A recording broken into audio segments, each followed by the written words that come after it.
अस्सलाम वालेकुम, how are you? Today I am here with the new opinion जो कि बहुत ज़्यादा इंपॉर्टेंट है। Artificial intelligence, social media platform, misinformation, disinformation, इन सब से रिलेटेड है। एज वी नो के ऐसे के पेपर में आर्टिफिशियल इंटेलिजेंस से रिलेटेड टॉपिक पूछा गया है और उसके साथ साथ करंट अफेयर से रिलेटेड भी इंपॉर्टेंट है। एज वी नो के इलेक्शन आ रहे हैं, सो इलेक्शन के नज़दीक गवर्नमेंट की जो कंपेन्स होंगी, एजेंडाज होंगे, उनमें आर्टिफिशियल इंटेलिजेंस, उसमें सोशल मीडिया प्लेटफॉर्म्स का जो यूजेज है, तो ये सारे का सारा इस आर्टिकल से रिलेटेड है और इसमें उन्होंने ऑनलाइन फ्रीडम से रिलेटेड डिस्कशन की हुई है। और एक बहुत important report, the freedom on the net report 2023 से रिलेटेड जो फैक्ट एंड फिगर उन्हें मिले हैं उन्हें डिस्कस किया गया। द राइटर वॉज निगदाद एंड पब्लिश हुआ है 14 अक्टूबर 2023 को। The writer is a lawyer and the execution director of the digital right foundation. So let's begin. The world is abuzz with the leaps of artificial intelligence has made in the past couple of years. While citizens are excited to use free AI tools to create dreamy videos, fantasy worlds, governments are silently using AI to further censor and repress their people. The Freedom on the Net F14 2023 report shed light on the repressive power of AI and how it is amplifying the scale, speed and efficiency of digital repression. Now क्या कह रहे हैं कि artificial intelligence जो इतनी तरक्की कर रही है वो पूरी दुनिया में पिछले गूंज रही है आर्टिफिशियल इंटेलिजेंस की इंपॉर्टेंस।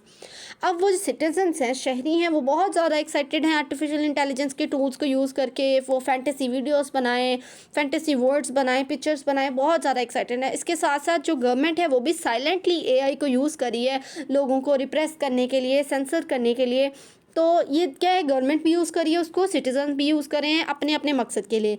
गवर्नमेंट उसको अपने लोगों को रिप्रेस करने के लिए यूज़ करी हैं और जो सिटीजन्स हैं वो अपने फैंटेसी वर्ल्ड में एक्साइटेड ड्रीमी वीडियोस बनाने में बिजी हैं। अब F14 freedom on the net की जो रिपोर्ट शेड हुई है उसने बताया है कि एआई की जो रिप्रेसिव पावर है वो किस तरह इंक्रीज़ हो रही है, किस तरह वो डिजिटल रिप्रेशन में अपना रोल प्ले कर रही है। तो ये सारी डिटेल F14 2023 की रिपोर्ट में दी गई हैं। The F14 2023 report is an annual report that highlights the state of internet freedom around the world. As this year's report is unveiled, we find ourselves grappling with a sobering reality. The global landscape of internet freedom is facing profound challenges and the need for action has never been more pressing. अब F14 की report क्या ज़ाहिर करती है, वो बताती है कि जो हमारे इंटरनेट की फ्रीडम है ना अराउंड द वर्ल्ड, उसकी स्टेट क्या है। F14 की रिपोर्ट पूरी दुनिया में इंटरनेट की फ्रीडम की कंडीशन क्या है कि इस हालत में, उससे रिलेटेड हमें फैक्ट एंड फिगर देती है। जब इस साल की रिपोर्ट अनवेल्ड हुई, उसे निकाब हटा, तो हमें क्या पता लगा, हमें एक बहुत ही खौफनाक हकीकत का पता लगा कि जो इंटरनेट फ्रीडम है दुनिया में उसको बहुत से चैलेंजेस का सामना है और हमें अब एक्शन लेने की ज़रूरत है जो कि हमें कभी पहले पेश नहीं आई थी। अब हमें कोई ज़रूरत है कि हम कोई ऐसा स्पेसिफिक एक्शन लें जो कि इंटरनेट फ्रीडम को सहारा दे सके, उसमें जो चैलेंजेस है उसको सॉल्व कर सके। The report confirms what many had sadly suspected. The world's most repressive governments have quickly jumped onto exploiting AI to increase digital censorship and misinformation. Not only are governments using AI to increase their control over data and online spaces, AI is also enabling repressive regimes and even democratic ones to fabricate content to push their agendas and blur lines between reality and deception. अब क्या कहते हैं, report confirm कर रही है हमें कि बहुत ज़्यादा सैड हकीकत है कि जो वर्ल्ड की बहुत ज़्यादा रिप्रेसिव गवर्नमेंट्स हैं वो जल्दी से बहुत क्विकली एक्सप्लॉइट कर रही हैं, एआई को यूज़ कर रही हैं कि वो मिस इन्फॉर्मेशन क्रिएट कर सकें, डिजिटल सेंसरशिप को इंक्रीज़ कर सकें। ना सिर्फ वो एआई को यूज़ कर रही हैं अपने डाटा के ऊपर कंट्रोल करने के लिए, बल्कि वो क्या कर रही हैं, इनेबल कर रही हैं रिप्रेसिव रजीम, जाबिराना हुकूमतें बना रही हैं। इवन के डेमोक्रेटिक नेशंस भी यूज़ करी हैं। वो क्या करी हैं, जो हकीकत और धोखे के दरमियान लाइनें हैं उनको धुंधला रही हैं, अपने एजेंडास में आर्टिफिशियल इंटेलिजेंस को इंट्रोड्यूस कर रही हैं, यूज़ कर रही हैं। सो ये सारी की चीज़ें कि गवर्नमेंट बहुत बुरी तरह एक्सप्लॉइट कर रही है पूरी वर्ल्ड में आर्टिफिशियल इंटेलिजेंस को। धोखा और हकीकत में बहुत कम फ़र्क, उनके दरमियान जो लाइन थी धोखे और हकीकत में, उसको बहुत धुंधला करके रखती है आर्टिफिशियल इंटेलिजेंस ने। One of the biggest concerns that is ringing alarm bells across the corridors of social justice movement is the breach in information integrity that AI has enabled deepfakes, for instance, made headline during an Indian electoral campaigns in 2020, sparking a wave of fear and uncertainty. Trust and veracity of information had become a constant worry as manipulation of data, including image, video, and documents, have become powerful and dangerous precedent in digital age that is being used by government across the world. अब बहुत बड़ा खदशा, बहुत बड़ा challenge, बहुत बड़ा जो danger है social media justice movements को, और वो क्या है कि इंफॉर्मेशन में इंटेग्रिटी नहीं रही, इन्फॉर्मेशन की सालमियत बरकरार नहीं है। एक इन्फॉर्मेशन है, वो कांट इवन बिलीव कि ये इन्फॉर्मेशन जो हमारे पास आ रही है वो बिल्कुल ठीक है, उसमें कितने परसेंट रियलिटी है, उसमें कितने परसेंट डिसेप्शन है। सो इंटेग्रिटी इन्फॉर्मेशन की नहीं रही। अब जो डी फेक थी वो उन्होंने क्या अपना इंडियन के जो इलेक्टोरल कैंपेन्स थी उनके दरमियान उन्होंने हेडलाइंस बनाई, तो लोगों में एक फेयर आ गया, अनसर्टेनिटी आ गई। अब ट्रस्ट की कमी आ रही है, हम नहीं ट्रस्ट कर सकते कि कौन सी इन्फॉर्मेशन हमारे पास है वो करेक्ट है, कौन सी इन्फॉर्मेशन हमारे पास आ रही है वो डाटा मैनिपुलेट हुआ है, क्योंकि वर्ड में पिक्चर्स को, इमेजेस को, डॉक्यूमेंट्स को मैनिपुलेट किया जा रहा है। इतना ही पावरफुल हो गया है, डेंजरस हो गया है डिजिटल एज में कि हम पूरी की पूरी गवर्नमेंट इसको यूज़ करी है, पूरी दुनिया की गवर्नमेंट्स इसको यूज़ करी हैं, और इवन दो कि हम बिलीव भी नहीं कर सकते कि ये वाली इंफॉर्मेशन 100% करेक्ट है, इसमें कोई भी मिस इन्फॉर्मेशन नहीं है, इसमें कोई डिस इन्फॉर्मेशन नहीं है। सो ट्रस्ट करना इन्फॉर्मेशन की रियलिटी पर, इन्फॉर्मेशन के ट्रुथ पर एक बहुत इंपॉर्टेंट टास्क और बहुत मुश्किल काम हो चुका है। AI is enabling regimes to fabricate content to push their agenda.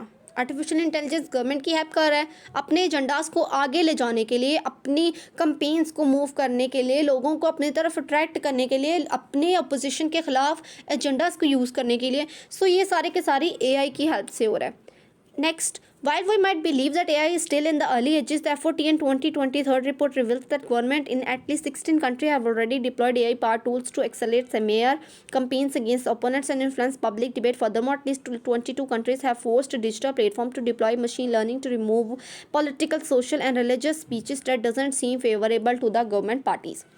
अब उन्होंने कहा है कि क्या जब हम ये यकीन करना स्टार्ट कर रहे थे कि ये अभी स्टार्ट हुआ है, बट लेकिन जो FATN की रिपोर्ट है वो पहले से ही बताती है कि पहले से ही कम से कम 16 मुल्क ऐसे हैं जिन्होंने AI टूल यूज़ किए हैं अपने ओपोनेंट के ख़िलाफ़ कंपेन्स को एक्सेलेट करने के लिए, पब्लिक डिबेट्स को इन्फ्लुएंस करने के लिए। उन्होंने पहले ही 16 मुल्क ऐसे हैं, जो 16 मुल्कों की गवर्नमेंट ऐसी है जो AI के टूल्स को यूज़ कर रही है।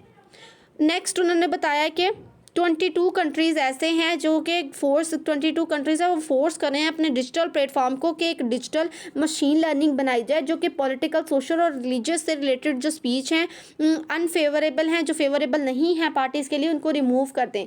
मतलब 22 मुल्क ऐसे हैं वो ऐसी मशीन लर्निंग तैयार करने की कोशिश कर रहे हैं जो ऑटोमेटिकली ट्रेस कर सके ऐसी स्पीच को जो रिलीजियस पॉलिटिकल पार्टीज़ के ख़िलाफ़ हों, उनको ऑटोमेटिकली रिमूव कर दिया जाए।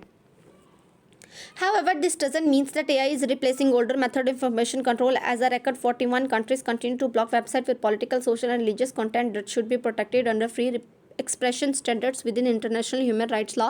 The FOTN 2023 report also suggests that traditional forms of digital repression actually surged with the people from at least 55 countries facing legal repercussions for expressing themselves online. अब उन्होंने कहा है कि AI इतना बढ़ रहा है, इसका मतलब ये नहीं है कि हमारे ट्रेडिशनल मेथड कम होते जा रहे हैं। नो, नॉट एट ऑल, हम ट्रेडिशनल मेथड्स भी इंफॉर्मेशन के यूज़ कर रहे हैं। वैसे भी AI से ज़्यादा अगर बात ट्रेडिशनल मेथड्स में की जाए तो वो जल्दी मिस इंटरप्रेट होती है। AI ने तो एक वर्ड को दूसरे सोशल प्लेटफॉर्म पर एक वर्ड दूसरे वर्ड में एक लफ्ज़ की रद्दोबदल हो गई है, दो की हो जाएगी, बट जब डिजिटली फिजिकली लोग एक दूसरे के साथ बातचीत करते हैं, कांटेक्ट करते हैं, तो बातों एक बात से राय का पहाड़ बन जाना, वो सेम इंफॉर्मेशन बहुत जल्दी हो जाती है। सेम सिचुएशन फेस करना पड़ती है लोगों को। अब उन्होंने कहा कि 41 कंट्रीज़ ऐसे हैं जो कि ब्लॉक कर रहे हैं ऐसी वेबसाइट्स को जो कि पॉलिटिकल और सोशल और रिलीजियस कंटेंट को ऐसे रिलीजियस, पॉलिटिकल और सोशल कंटेंट्स को फैला रहे हैं जो कि उनके स्टेट के लिए फ्री एक्सप्रेशन या फिर गवर्नमेंट के स्टैंडर्ड्स के लिए अच्छा नहीं है। FOTN की रिपोर्ट ने यह भी सजेस्ट किया है कि जो डिजिटल रिप्रेशन है वो इंक्रीज़ हुआ है एज फ्रीडम को यूज़ करके भी लोग बहुत बुरी तरह एक्सप्लॉइट हो रहे हैं। फ्रीडम को यूज़ करके कैसे एक्सप्लॉइट हो रहे हैं कि 55 कंट्रीज़ ऐसे हैं जिसमें लोगों को सिर्फ़ और सिर्फ अपनी ऑनलाइन फ्रीडम, अपनी ऑनलाइन एक्सप्रेशन, अपनी ऑनलाइन फीलिंग को एक्सप्रेस करने पर सज़ाएँ मिल रही हैं। सो इस तरह भी डिजिटल रिप्रेशन हो रही है। डिजिटल प्लेटफॉर्म के ऊपर अपने ओपिनियंस को दे के भी लोग फंस रहे हैं, लोगों को सज़ाएँ हो रही हैं। In short, the report paints a contrasting picture of global internet freedom being on a steady decline for the past decade. Authoritarian nations that perennially find themselves at the bottom of the barrel have shown little improvement, and even the so-called democratic north have opted for intense control over digital freedom, underscoring the entrenched nature of the repression we face on online spaces. We can't underestimate the importance of the transparent work that FOTN report undertake, pushing us all to come to terms with the realities of today's digital spaces. While celebrating these efforts, they should be also following by creation of autonomous and unbiased bodies that can oversee the world performance in terms of enabling open access to the internet for all its citizens. In short जो report हमें FOTN 2023 की बताती है कि जो global में internet का freedom का लेवल है वो डिक्लाइन हो रहा है. अथॉरिटेरियन नेशन उसको अपने हिसाब से यूज़ कर रही हैं, उसके बाद डेमोक्रेटिक नेशन उसको अपने हिसाब से यूज़ कर रही हैं. फ्रीडम अच्छी तरह डिजिटल फ्रीडम के ऊपर कॉम्प्रोमाइज़ हो रहा है, रिप्रेशन फेस हो रही है. हमें अब ऑनलाइन प्लेटफॉर्म्स में, ऑनलाइन स्पेसेस में भी हम क्या कर रहे हैं, एक्सप्लॉइट हो रहे हैं. अब हम क्या कहते हैं कि हम ट्रांसपेरेंट वर्क की इंपॉर्टेंस को निगलेक्ट नहीं कर सकते. ट्रांसपेरेंसी हर काम में बहुत ज़रूरी है और FOTN की रिपोर्ट में भी हम ट्रांसपेरेंसी को निगलेक्ट नहीं कर सकते.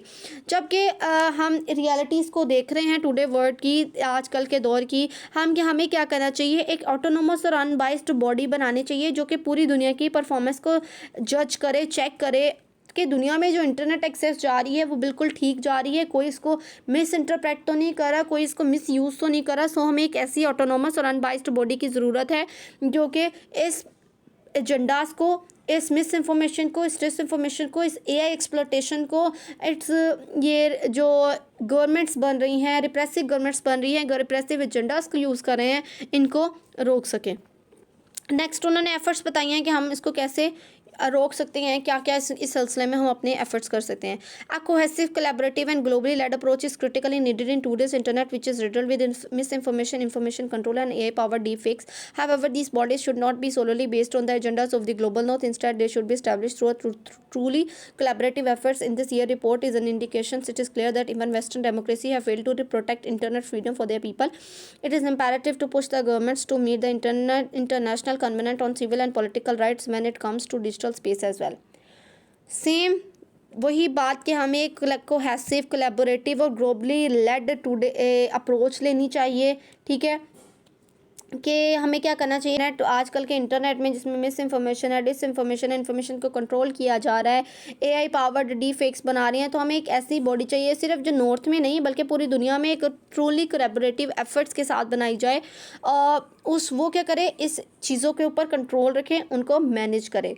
अब इस रिपोर्ट ने ये भी जाहिर किया है कि सिर्फ और सिर्फ हम ही नहीं, वेस्टर्न डेमोक्रेसी भी ऐसी हैं जो अपनी इंटरनेट की फ्रीडम को प्रोटेक्ट नहीं कर सकी.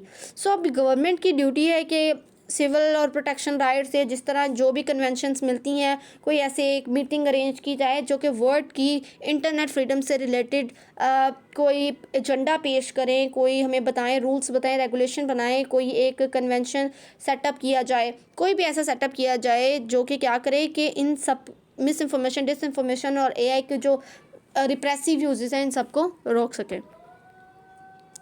Along with trusted watchdog that was represented by the people around the world, we also need to put more efforts and resources into fact-checking mechanism in the era of information overloaded. Finally, governments need to prioritize robust data protection for the citizens, especially as an increasing number of entities in the private sector exploit personal information. Any nation failing to offer this layer of safety to its citizens is doing a significant disservice. Personal data is the lifeblood of the digital age, and its protection should be of our top priority.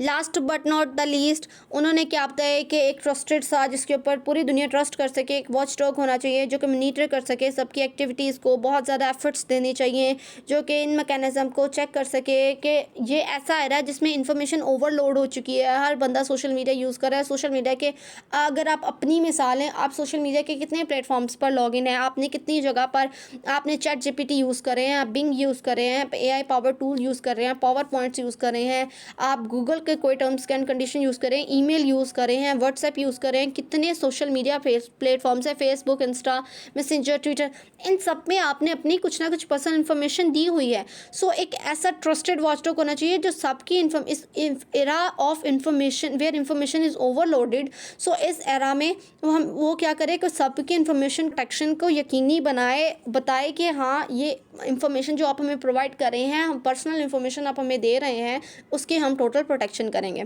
Finally government को चाहिए कि data protection अपने citizens के ऊपर ज़्यादा focus करे, citizens को के डाटा की प्रोटेक्शन को प्रायोरिटी दे।